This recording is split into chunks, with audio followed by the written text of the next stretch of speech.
Votre inscription unique est terminée. Maintenant, on va rendre les choses officielles. Donc, pour être dans les clous d'un point de vue réglementaire, on va se connecter au site CFE URSSAF.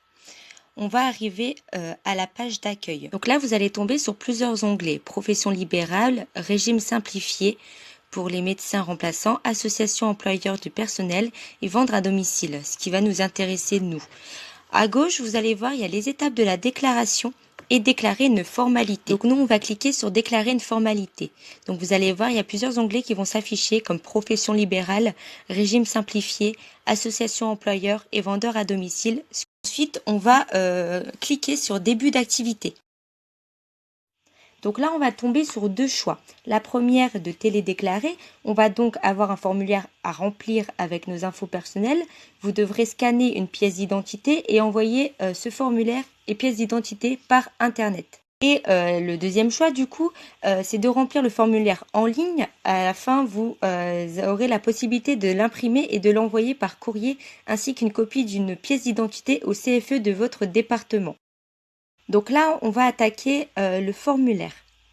Donc vous voyez, c'est bien écrit que les zones encadrées en rouge, c'est les zones obligatoires à remplir. Avez-vous déjà exercé une activité non salariée en France? Alors pour ma part, non. Donc je ne coche pas la case.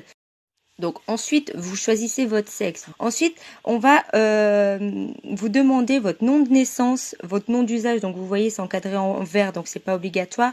Le prénom, la nationalité.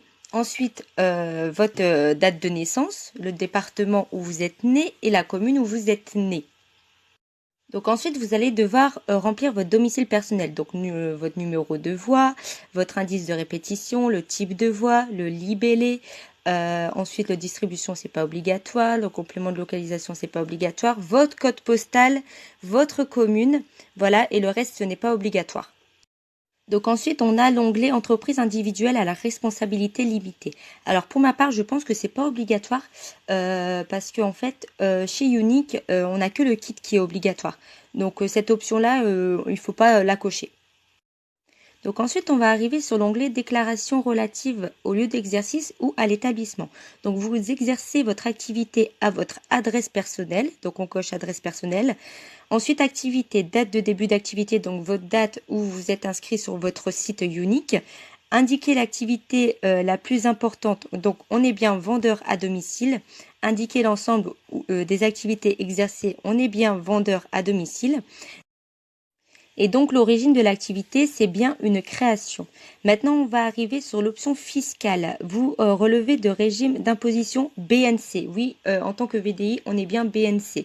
Donc BNC, régime spécial BNC, oui. Régime TVA, franchise de base, oui. Voilà. Donc ensuite, on arrive sur renseignements complémentaires.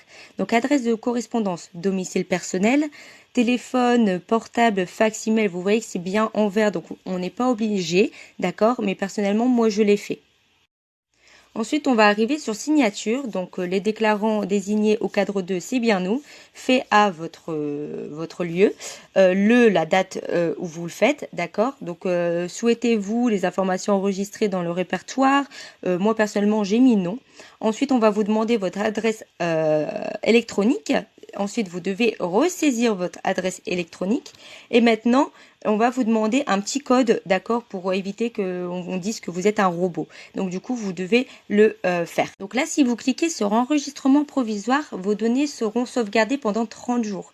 D'accord? Une fois que vous validez, c'est validé définitivement et vous n'aurez plus la possibilité de faire de changements. Donc moi personnellement, je ne peux pas aller plus loin car c'est un faux dossier. Donc si vous cliquez sur valider, on va vous demander si vous avez déjà une pièce d'identité en version informatique. Si vous répondez oui, vous aurez donc la possibilité de la télécharger sur le site et donc d'envoyer le formulaire et cette pièce informatique via Internet. Sinon, vous pouvez l'imprimer. Et il faudra envoyer ce formulaire imprimé ainsi qu'une copie de votre pièce d'identité à votre CFE local.